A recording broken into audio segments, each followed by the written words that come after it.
Aí, estamos no ar, Pimenta. Boa noite, Fernando Marrone. Prazer em Boa conversar contigo, noite. direto de Brasília. Então, né? Eu achei que tu tava com um blusão pesado aí no corpo, mas não, é a camisa estilosa com colarinho diferente, né? Eu enxergo Que pouco na... aqui, né? Aqui é que tá mais fresquinho já, né? Fernandinho, agora nós estamos na porta do inverno, rapaz. Isso aí Pois. para nós esse ano vai ser um grande problema.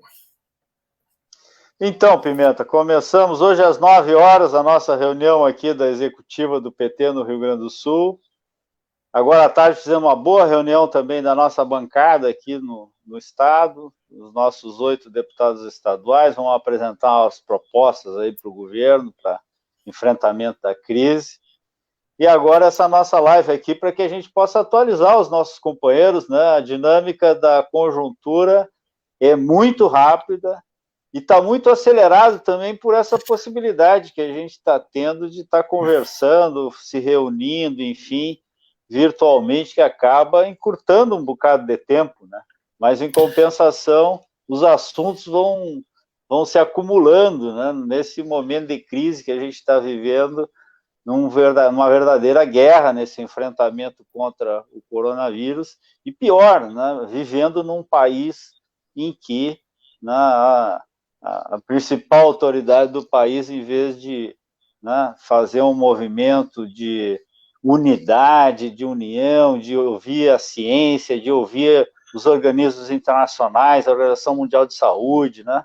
Ouvir a experiência daqueles que já passaram, né, pelo pior da crise, nós estamos vivendo ainda hoje, né, uma disputa entre se faz ou não isolamento social, se nós podemos ou não voltar a trabalhar, se a economia está na frente, né, enfim, tem mais valor do que a vida. Esse é o debate que nós continuamos e hoje foi mais uma vez a pauta, né, inclusive com baixas lá no Ministério da Saúde, por conta de uma mudança de novo na política. Parece que o governo vai mudar a política do isolamento social, está anunciando que aquelas cidades que têm menos de 50% da ocupação da sua estrutura de saúde pode, né, enfim, liberar isso. Então, são coisas que o mundo já viveu. Outro dia tu fazia esse alerta, né, que o mundo inteiro viveu esse debate.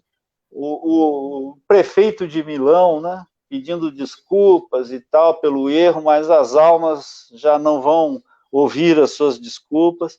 O Boris Johnson hoje, a notícia deste negacionista também, que no início negava a pandemia, está na UTI, né? Então, quer dizer, nós estamos vivendo ainda, né, um momento difícil, em vez de estar juntando forças e se focando, como foi o caso aí do PT, né, que se focou na Câmara, apresentando a proposta da renda básica, disputamos, né, com o governo que queria dar R$200 só de renda básica, enfim, né, e conseguimos, enfim, aprovar e tal, que pese, né, até agora não ter chegado na mão das pessoas que mais precisam, mas, enfim, nós precisamos de outras medidas, né, urgentes, que é salvar os empregos, salvar as empresas e estruturar o país para poder enfrentar uma pandemia dessa magnitude que nós estamos vendo aí como foi em outros países. Então, um pouco isso, Pimenta, para a gente começar aqui a nossa conversa. E, evidentemente, né, o governo continua aí, vocês no parlamento, vendo a medida provisória 905 para tirar mais direito dos trabalhadores. Está pautada para amanhã de manhã. Amanhã de manhã está na pauta. Né? Então, muitos temas que a gente tem para tratar aqui e atualizar os nossos companheiros nesse papo aqui importante para todos nós.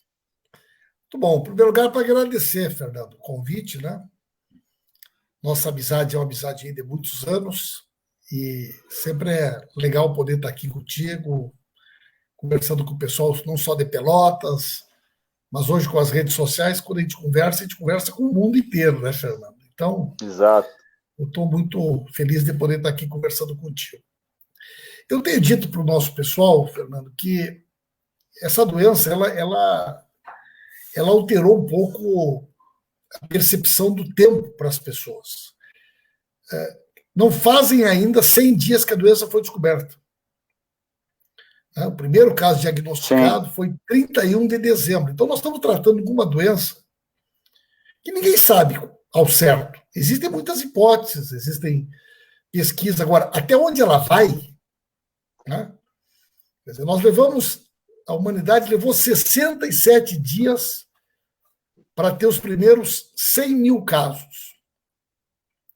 Depois levou 11 dias para chegar a 200 mil casos. Depois levou 4 dias para levar 300 mil casos. Depois levou 2 dias para chegar a 400 mil casos. Depois levou 24 horas para chegar a 500 mil casos. E agora nós estamos com mais de 200 mil casos por dia. Tá? Então, é uma coisa impressionante. Passamos de 1.300.000 pessoas contaminadas. E se a gente olha para o mapa mundi, Fernando, a gente olha o seguinte: está acabando o inverno, iniciando a primavera no hemisfério norte, né? E as regiões mais empobrecidas do planeta praticamente estão todas no hemisfério sul. Nós temos toda a África, onde a doença praticamente ainda, né, está num estágio muito inicial. Nós temos toda a América Latina, nós temos toda a América do Sul, nós temos vastas regiões do planeta onde a doença ainda não chegou. Por enquanto ela chegou na Itália, na Espanha, em Madrid, em Milão, em Nova York, em Londres. Nós não temos nenhuma experiência ainda da doença em zonas tropical e zonas de grande densidade populacional, como as comunidades do Rio de Janeiro, né, da Bahia, famílias inteiras em 2 ou 3 cômodos, às vezes um cômodo, regiões inteiras onde as pessoas ouvem na televisão que tem que passar álcool gel 3 vezes por dia e não tem água em casa. Então ninguém sabe ao certo. Vocês viram o que aconteceu no Equador, em Guayaquil. Foi uma cidade que teve, né, um surto. Então, eu acho assim, em primeiro lugar, nós estamos diante de algo muito grave, dramático. A nossa geração nunca imaginou, não se preparou, e ela acaba revelando um conjunto de contradições, porque o discurso da meritocracia, o discurso do Estado mínimo, da privatização da saúde, né, da vigilância sanitária. Eu estava lendo uma reportagem sobre os Estados Unidos, Fernando, que é muito interessante. Por que os Estados Unidos explodiu a doença? Porque como os Estados Unidos não têm rede pública de saúde, né, e a matéria de um país contava a história de um cidadão. Ele chegou no aeroporto, né, e não estava se sentindo bem, tinha um posto de saúde no aeroporto, ele foi lá fazer o exame, fez o exame, o resultado deu negativo, mandaram ele para casa, chegou uma carta, $3 mil. $3 mil, né? Então é o seguinte, no primeiro momento, para te fazer um exame nos Estados Unidos, você tinha que pagar, e pagar muito, 15 pau para fazer o exame. Segundo lugar, nos Estados Unidos não existe esse negócio de levar o atestado. Tu pode não ir trabalhar com atestado, mas tu não ganha, tu não recebe. Né? Dia que tu tá de atestado é dia que tu não recebe. Ninguém notifica. E a grande maioria das categorias lá ou recebe por dia ou por semana, ninguém recebe por mês. Então, construção civil, o garçom, a cozinheira, o serviço de limpeza, tudo é diarista. Se o cara não trabalha, não ganha. Então, as pessoas com sintomas, sem poder fazer o exame, continuaram trabalhando, especialmente em Nova York. Bom, isso criou uma situação que ninguém sabe ao certo onde é que ela vai parar. O que aconteceu na Itália? O serviço de vigilância sanitária tinha sido todo privatizado. Não tinha mais rede de vigilância sanitária na Europa, no Reino Unido. Então, hoje eles estão falando em quê? Privatizar hospitais, em leitos públicos, em universalizar o acesso à saúde. Quer dizer, todo o discurso do neoliberalismo, de uma hora para outra, virou, né? Eu assisti hoje um debate do Padilha com o Temporão, falando o seguinte: bom, mas e a CPMF, gente? Que o subfinanciamento do SUS. O Bolsonaro foi um que foi lá e votou contra a CPMF. No governo do Lula, Fernando, tu lembra? Nós chegamos a propor Chegamos a propor uma CPF só para a saúde, só para o financiamento do SUS. E não só não foi aceita, como agora com a PEC 55, eles tiraram quase 20 bilhões do SUS nos últimos 2 anos. Então, demitiram milhares de servidores e servidoras, incentivaram as aposentadorias. Gente, então não dá para dizer assim que o que está acontecendo foi uma coisa... Não, né? Olha a Alemanha. A Alemanha tem um alto índice de pessoas contaminadas, fez testes, né? Se preparou. Agora, nós temos um presidente que acha que a doença é uma bobagem, e por decorrência disso, Fernando, nenhuma medida foi tomada. Não foram comprados testes, equipamentos de produção individual, não foram providenciados leitos. Então, nós estamos agora às portas do inverno no nosso estado. Nós temos 1.600.000 pessoas com mais de 60 anos no Rio Grande do Sul, é a população com a maior faixa etária do país. Temos o inverno e não temos absolutamente nada planejado, nada preparado. Então, acho que o cenário que nós vamos ter pela frente nos próximos dias é muito delicado, viu, Fernando? Então, a propósito, né, nós fizemos aqui um debate e se verifica não só a falta de estrutura, né, e por isso a necessidade de fazer o isolamento para que, né, achate a tal da curva, que não seja uma exponencial, como tu acabou de citar, né, e ontem eu vi também alguns comentaristas falando o seguinte, que a exponencial é de dezenas, de uma semana para outra passa para centenas, e depois já vai para a casa dos milhares, né? Que a exponencial, a curva crescente é esta. E aqui nós estamos preocupados também com o tema dos trabalhadores da saúde, não só da falta dos equipamentos, etc., mas a falta de trabalhadores para atender, né, esses novos leitos que são 24 horas, né, os novos leitos de retaguarda também, que são muito importantes, e esse subfinanciamento. Pimenta, as pessoas sempre questionam quando a gente fala da renda básica, questionam quando a gente fala do financiamento do SUS, né, o questionamento é, mas da onde vai vir o dinheiro? Né? Parece até que nós vivemos numa economia que não é a 8ª economia do mundo, que não é um país, né, com grandes reservas internacionais, quer dizer, é sempre, né, colocando na frente o tema da impossibilidade e de um certo complexo de vira-lata. Todos os países podem financiar suas empresas, financiar seus trabalhadores, financiar, né, no momento de crise, e o Brasil não pode. Então, isso também era importante que a gente abordasse. Muito bem. Olha só, Fernando, esse tema é tão vasto assim, que a gente, né, foi no sábado à noite, eu estava batendo um papo com a doutora Rosângela, que é a nossa companheira lá de Charqueadas. Sim. E a Rosângela é uma médica que está na linha de frente, né? E o Padilha estava conversando conosco também, e conversando sobre essa questão dos equipamentos de proteção individual, né? Quer dizer, a gente olha na televisão e tu vê aquelas pessoas trabalhando nos hospitais da Espanha, na Itália, na China, e eu digo sempre, parecem uns astronautas. Sim. Equipamento de última geração. E, né, mesmo assim se contamina. 20% das pessoas contaminadas da Espanha trabalham nos hospitais. Aí quando a gente fala em hospital, tu lembra do médico. Tem o médico, tem a enfermeira, tem o auxiliar, tem a lavanderia, tem o serviço de hotelaria, tem todo o serviço de limpeza, tem todo... Existe um mundo. O nosso pessoal está indo lava as roupas em casa. Tchê, olha só. É uma tragédia.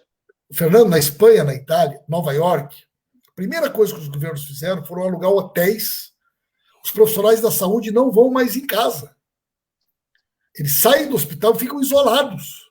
Não tem contato com a família. Deixa eu fazer um parênteses aqui. Aqui em Pelotas, um hotel colocou seus 40 leitos à disposição de todos os trabalhadores do Hospital Escola para que não voltem, né, para casa e não contaminem suas famílias. Um ato louvável aqui do Hotel Jacques Jorge. Maravilhoso. Então, agora tu vê o seguinte, no domingo passado, não ontem, no anterior, né, me ligaram do Ceará que o avião estava chegando dos Estados Unidos, as pessoas desciam no aeroporto, passavam no free shop, tinha E ninguém pegava o nome. Uma pessoa me ligou na Pimenta, não teve uma pessoa que pegou meu nome. Ninguém me pegou meu telefone. Eu cheguei no país e entrei. Em Guarulhos, a mesma coisa. Então, aí os governadores... Né, só quem vem dos Estados Unidos, né? Aí os governadores tentaram fazer alguma coisa, o Bolsonaro entrou na justiça dizendo que era competência exclusiva da Anvisa, que eles não podiam fazer controle em aeroportos. Então, o nível de irresponsabilidade com que esse governo agiu na crise, né? Olha só, o Osmar Terraplana, ele deu uma entrevista para a rádio de Palmitinho no sábado de manhã. De noite abriram 8, a cidade abriu depois da entrevista. 8 estabelecimentos comerciais funcionou normalmente depois da entrevista na cidade. Suspenderam a quarentena no final da entrevista. Né? Quer dizer, o Bolsonaro anunciando isso aí é uma gripezinha, só covarde que tem medo de vírus, isso é um resfriadinho, o brasileiro é diferente, brasileiro... Isso não é irresponsabilidade. Né? O que esses caras fizeram, a confusão que eles geram na cabeça das pessoas, que não tem uma narrativa comum. Agora hoje, essa história, veja bem, eu falei com um colega deputado, eu vou falar aqui porque ele não pediu para ninguém esconder o Irã, né? Eles estavam no gabinete do Mandetta à tarde, o Mandetta se despediu dos funcionários, teve choro, tiraram as coisas das gavetas, o Irã gravou de dentro do gabinete, anunciando, né, meio chorando, olha, gente, infelizmente, né, ninguém imaginou. Aí parece que Osmar Terraplano, inclusive, estava no Palácio, almoçou no Palácio, o Mandetta foi para o Palácio, tinha sido chamado numa reunião para ser anunciado, agora ninguém mais sabe. Né, diz que os filhos disseram que não abre mão de que o Mandetta seja exonerado, os generais, o Rodrigo Maia, o presidente do Senado, que não abre mão. Então, isso aqui é o seguinte, os caras são muito doidos, gente. E nós estamos falando da vida das pessoas. Nós estamos falando da vida das pessoas que a gente quer bem. E o Brasil sendo governado por um bando de louco. Quer dizer, infelizmente, é isso que nós estamos vivendo. Isso está acontecendo no Brasil. Não quero ofender nenhum doido, nenhum louco, entendeu? Porque compará-los com a família do Bolsonaro pode ser, inclusive, né, mal compreendido. Sim.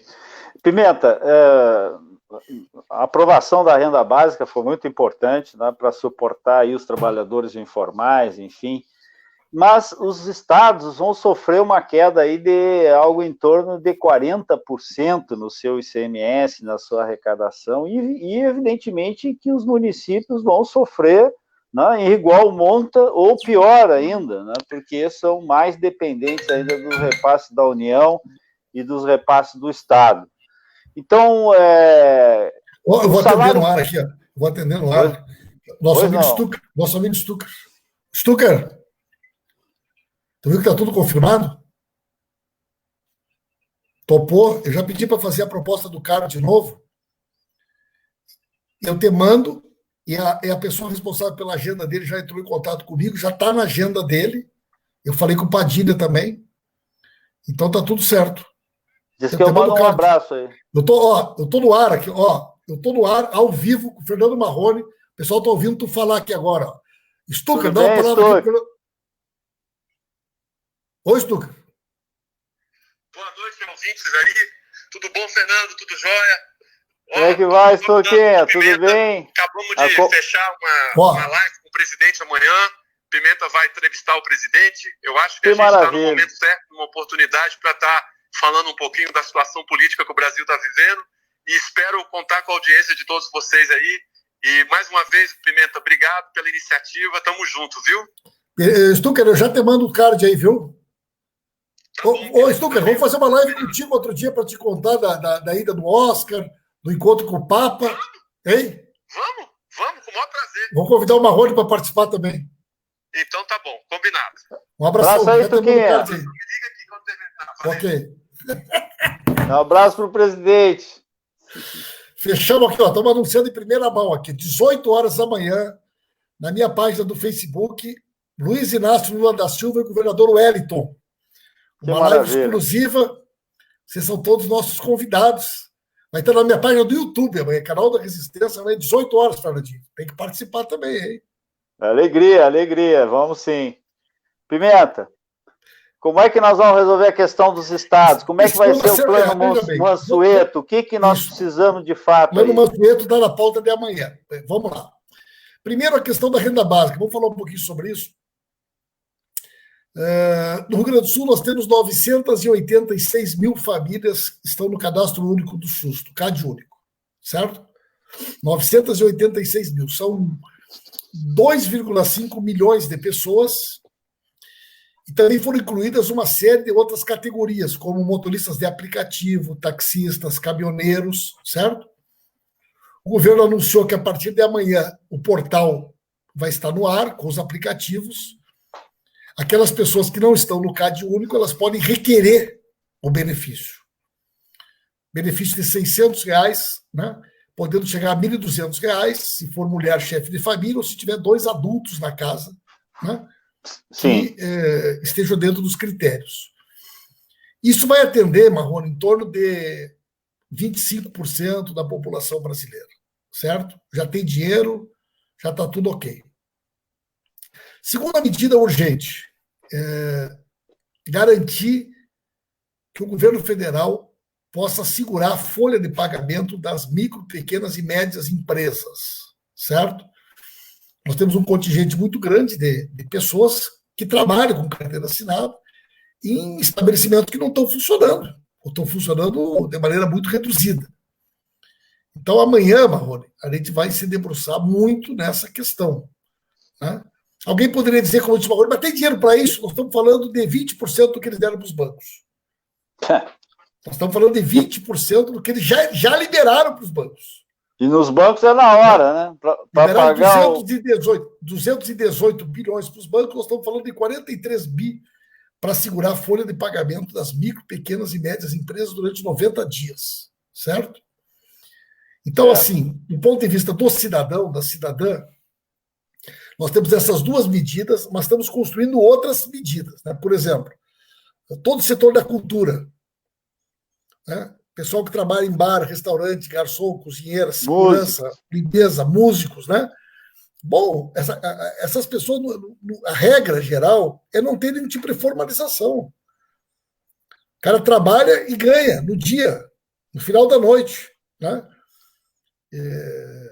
Então, há uma pauta específica. Feirantes, artesãos, né? Então, toda essa pauta é uma pauta. E a agricultura também, Pimenta? A agricultura familiar. Nós temos uma política específica para isso. Nós aprovamos quinta-feira. Já foi para sanção o projeto para manter o fornecimento de alimentação nas escolas, certo? Usando a estrutura do PA. Exatamente, certo? Então, comprar da agricultura familiar. Comprar da agricultura familiar e manter o fornecimento durante a paralisação. Isso aí foi construído com o nosso pessoal do MST, do MPA. Isso foi aprovado já. E agora eu estilar aqui, eu não vou atender. Senão vai estragar a nossa live aqui, né? Pô, esse é o homem das contas. Presidente do Tribunal de Contas. Poxa. E o que eu ia te falar? Rapaz, depois eu ligo para ele. Olha só. Nós já aprovamos, Marrone, na sexta-feira, que o FPM e o FPE do ano que vem serão, né, não terá queda, vai manter o padrão de 2019, não terá redução do Fundo de Participação dos Municípios, Fundo de Participação dos Estados. Isso é uma medida paliativa, mas ela pelo menos garante um patamar do retorno do recurso para os municípios, né? Agora, o ICM ele responde o volume da economia do mês. É imediato, né? E, evidentemente, que tem uma série de outras atividades que vão impactar muito a economia. Então, isso porque, na verdade, Pimenta, desculpa te interromper aqui, mas... Pode falar. No caso do Estado do Rio Grande do Sul, que não está pagando dívida, ou seja, suspender o pagamento da dívida não resolve absolutamente nada, né? Colocar prazos, dilatar prazos de pagamentos, etc., não resolve. Nós temos que ter dinheiro novo, né? Por isso a expectativa dos governadores no plano Mansueto, né, que o governo federal tenha um recurso, né, ou abra a possibilidade de capacidade de endividamento dos estados para fazer frente à crise imediata, né? Senão, não vão ter recurso para pagar a folha de pagamento, não vão ter recurso para nem manter o sistema de saúde, né, que consome boa parte dos recursos públicos, a gente sabe disso. Com certeza. Agora, veja bem, nós obrigatoriamente, Marlon, teremos que ter quase que uma reestruturação do Pacto Federativo nesse processo, né? Porque vai haver uma transferência de responsabilidade para os municípios nesse processo, porque as demais doenças elas não vão deixar de existir. Quer dizer, nós já temos uma taxa de ocupação dos leitos do SUS no Rio Grande do Sul na ordem de 95%, 98%. No inverno, nós já temos um problema de superlotação, sem coronavírus. Eu estava até falando da Rosângela antes, eu falei, acabei não contei a história. O que ela disse é o seguinte: chega um paciente hoje com uma doença respiratória grave, ele não tem teste, ele tem que ser entubado, certo? Bom, ele pode ser coronavírus ou não. Claro. Mas o procedimento dos profissionais que estão atendendo ele tem que ser um procedimento como se ele tivesse coronavírus. Toda roupa que tu utilizar, ela tem que ser imediatamente ser colocada fora. Macacão aquele de astronauta. Tudo roupa, todo lixo. E esse cara vai ter o resultado do teste pelo LACEN daqui a 7 dias, daqui a 10 dias. Então, e nós estamos com uma explosão da síndrome respiratória aguda, grave, né, no país. Sim. Porque tem H1N1, tem gripe comum, tem coronavírus. Bom, o cara chegou no hospital, como é que tu atende ele? Tu não vai ter o resultado do teste. Precaução. Então, tu precisa botar ele num leito de isolamento. Tu não pode botar ele num meio com outras pessoas, tu não pode botar ele uma enfermaria do SUS, tem mais 10 pessoas, tem mais 20 pessoas, não pode. Sim. Então isso vai impactar todo o sistema.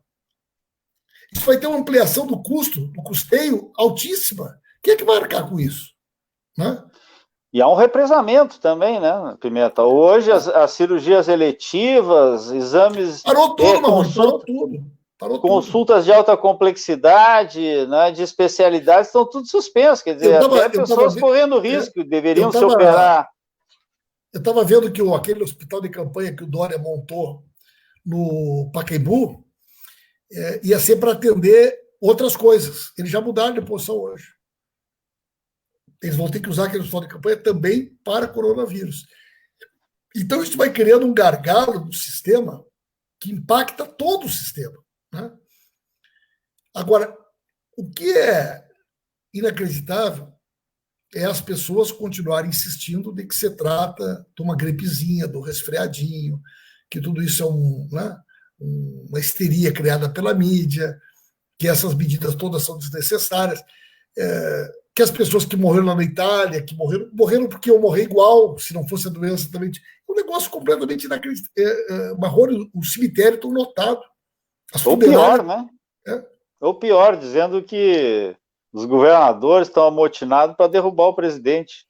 Né? Sim, uma trama internacional envolvendo desde o Trump, passando pela Rainha Elizabeth, indo até a Angela Merkel, o Boris Johnson, né, e o Pedro Sanches, mais os chineses e o Putin. Todos eles articulados para derrubar o Bolsonaro. Pimenta, me diz uma coisa, esse tema dos equipamentos, né, da compra dos equipamentos, de fato, os Estados Unidos interviu no mercado, mandou 30 aviões para a China, né? Aqui dentro do país houve também confisco por parte do governo federal de compras que governadores fizeram, outros governadores foram com a polícia para poder obter os equipamentos ainda no depósito, enfim.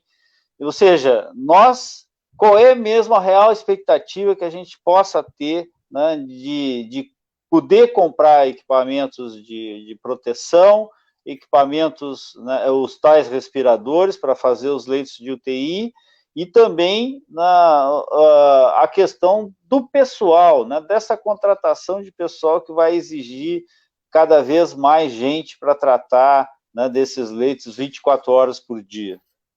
Muito bem. Primeiro sobre os profissionais, né? Então, no primeiro momento, o profissional com mais de 60 anos, pela regra, ele tem que ser afastado. O profissional que for diabético, que for hipertenso, né, que tem doença cardiovascular. Então, tu imagina já quantas pessoas nós estamos falando. Né? Quem fez tratamento do câncer ou já teve, já fez quimioterapia, já não pode também. Né? Doenças crônicas. Então, sem o coronavírus, já tem um ponto de corte que afasta. Eu vi que em Passo Fundo, por exemplo, não sei quantos médicos da rede pública tinham mais de 60 anos. Né? Não deve ser diferente em Pelotas, como também não é diferente em Santa Maria. Né? Bom, depois tu tem um altíssimo índice de contágio. Um altíssimo índice de contágio. Especialmente agravado pela falta de equipamentos de proteção individual. Né? Então, há um cenário muito preocupante. É como se tu tivesse numa guerra e tu vai perder os teus oficiais de elite, teu exército que está preparado, que foi treinado. Os governos estão aí publicando edital para contratar gente, né? Mandaram os cubanos embora. Né? Não quiseram Parece mais. Que vão voltar agora. Querem trazer de volta. A parte foi para a Itália, agora eles não vão ter como trazer. Né? Agora, olha só, eu conversei hoje com um companheiro nosso, que é de Erechim, que tem trabalha lá nessa área de confecção. O que ele me disse? De pimenta, nós podíamos estar produzindo essas máscaras. Claro. A indústria nacional poderia estar produzindo jaleco, máscara, touca, gorro, né? Proteção para a perna. Macacão, né? Inteiro aquele. Macacão. Né? Bastava que o governo tivesse dado um comando, como o Trump está fazendo isso hoje, a força. Né? O reitor da Universidade Federal de Santa Maria tem sido muito parceiro. No nosso Colégio Técnico Industrial, Marrone, negócio que tu pode ver até aí em Pelotas, é que não fizeram, eles transformaram a oficina do Colégio Industrial numa oficina de reparação de respiradores esse. Né? Estão prestando serviço para os hospitais do interior, porque muitos hospitais tinham equipamentos subutilizados ou com problema. Então nós montamos em Santa Maria uma oficina de restauração e recuperação desses respiradores. Né? E vários outros setores da indústria nacional poderiam hoje estar produzindo. Como estão. Agora, por que isso não foi planejado desde janeiro? Por que nós não nos preparamos como a Alemanha se preparou? Porque nós não compramos testes como outros países compraram? Porque nós temos um governo que não acreditava na doença. Olha o custo disso, Marrone. No dia 8 de março, as ruas de Madrid estavam absolutamente lotadas, uma passeata histórica do Dia Internacional da Mulher. 8 de março. Dia 14 de março, foram tomadas as primeiras medidas de contenção na Espanha. Fazem pouco mais de 20 dias. Aquela campanha do prefeito de Milão, Milão não pode parar, foi lançada dia 27 de fevereiro. Eles entraram em março com a campanha na rua. Carreatas, mobilizações, dizendo que tudo isso aí, resfriadinho, não sei o que lá, Organização Mundial da Saúde, né, a imprensa está criando um clima de histeria para interferir na política. Nós já vimos esse filme. Marrone, vários países, já em fevereiro, adotaram os jogos sem torcida. Tinha um jogo, Atalanta e Valência, né, pela Champions League, e eles decidiram fazer lá naquela região da Lombardia com o público. Já no final de fevereiro. Tinha 45 mil pessoas no estádio, tinham 2 mil espanhóis. A Organização Mundial de Saúde acredita que esse jogo pode ter sido o grande detonador da violência, como a epidemia se desdobrou nos 15 dias posteriores à realização desse evento. Foram todas decisões que foram tomadas e hoje a gente sabe que estavam erradas. Quer dizer, nós já vimos o filme. Nós sabemos o que deu errado. Não há necessidade de repetir. Né? O Osmar Terraplano ele fez um negócio criminoso ontem. Né? Tu viu que todas as agências de checagem carimbaram ele como fake news ontem, né? Os bolsonaristas explodiram ontem as redes. Ele pegou um gráfico da Itália e o pico começou a crescer na Itália no dia 8. Né? E no dia 8 foi quando entraram em vigor as medidas de contenção, dia 8, dia 9. Ele pegou o gráfico, botou uma linha do gráfico e botou assim, aqui está a prova. As medidas de contenção fizeram com que a doença explodisse na Itália. Cara, ele botou isso, ele assinou isso como médico, como profissional. Isso foi disseminado pelas redes ontem. Aí, Lupa, Estadão, Folha, carimbo fake news. Os dois dados são verdadeiros. As medidas de contenção começaram dia 8, o gráfico é do dia 8, e ele só omitiu que o vírus tem um prazo de 14 dias de incubação. E que, portanto, o resultado das medidas só foi percebido praticamente no final do mês. Então, tu vê uma irresponsabilidade. O cara disse assim, aqui está a prova que as medidas de contenção aumentaram o contágio e a velocidade da doença na Itália. E eles divulgaram isso ontem para as pessoas. O cidadão pega aquilo e olha, ih, rapaz, não é que é verdade mesmo aqui, ó. O dia que as pessoas começaram a ficar em casa, sim. É um negócio criminoso, Fernando. Claro. Criminoso. Verdade. Mas enfim, a tese alterou hoje. Né? Essa história de liberação para cidades que tenham até 50% da sua estrutura de saúde ocupada é outra falácia, né? Porque quando precisar vai estar ocupada. Marrone, ele fala o seguinte, as cidades, né, que no dia 13, o Ministério propõe relaxar o isolamento, onde há mais de 50% dos leitos vagos, no dia 13. Ou seja, né, daqui até o dia 13, nós temos ainda um longo percurso da doença. Sim. Nós temos um longo percurso da doença. Então, eu acho assim que o que esse governo está fazendo, a irresponsabilidade como esse assunto está sendo tratado, né, realmente coloca em risco a vida de uma quantidade de pessoas que a gente não faz ideia no país. Né? Então é isso, meu companheiro. Vamos seguir na nossa prosa. Me diga, vão tramitar mais uma medida provisória tirando o direito dos trabalhadores, essa 905? Rapaz, tá na pauta de amanhã. De manhã nós vamos obstruir, né, Marrone?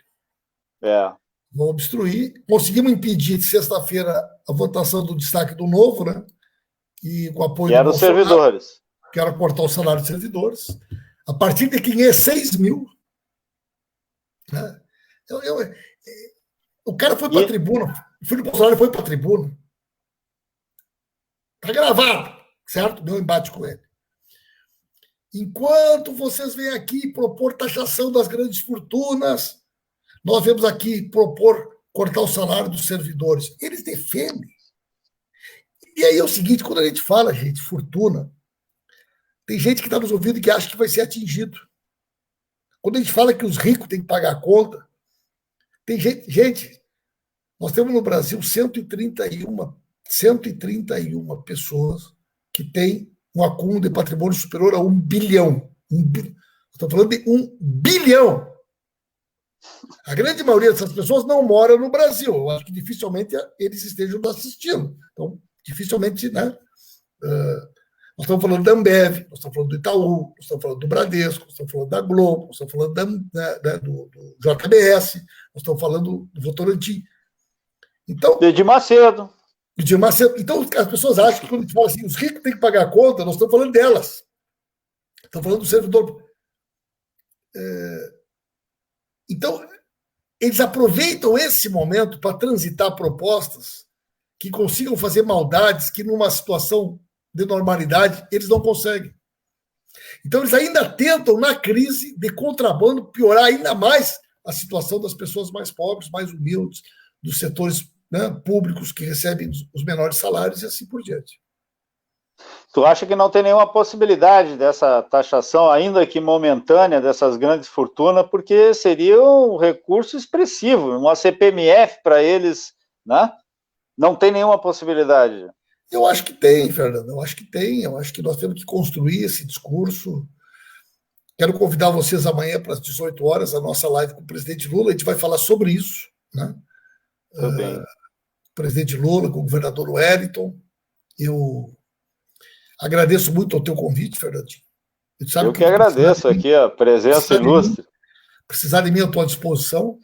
Nós estamos ao vivo aqui também no meu Facebook, nós estamos ao vivo no meu YouTube. Estamos transmitindo para todo o Brasil. Fernando Marrone, deputado estadual, grande parceiro, prefeito que fez história e fará história na nossa cidade de Pelotas. Forte abraço, Pimenta. Uma boa noite aí. Vamos esperar com muita alegria aí essa live com o presidente Lula, que tem grande sabedoria, grande conhecimento desse país, né? E que com certeza vai trazer palavras de esperança para todos nós nesse futuro que com certeza haveremos de vencer esse momento, ainda que os terraplanistas não queiram, né? Mas haveremos de atravessar esse momento difícil com toda essa nossa solidariedade, essa nossa preocupação com os trabalhadores, com os empreendedores desse país, com os empresários, enfim, com a economia também, que há de sair, né, depois desta crise aí, uma outra conformação, um novo consenso, talvez um novo pacto federativo e um novo consenso social, né, para que a gente possa voltar a desenvolver, voltar a dar uma vida boa para o nosso povo. Forte abraço aí, Pimenta. Muito obrigado. Conta comigo.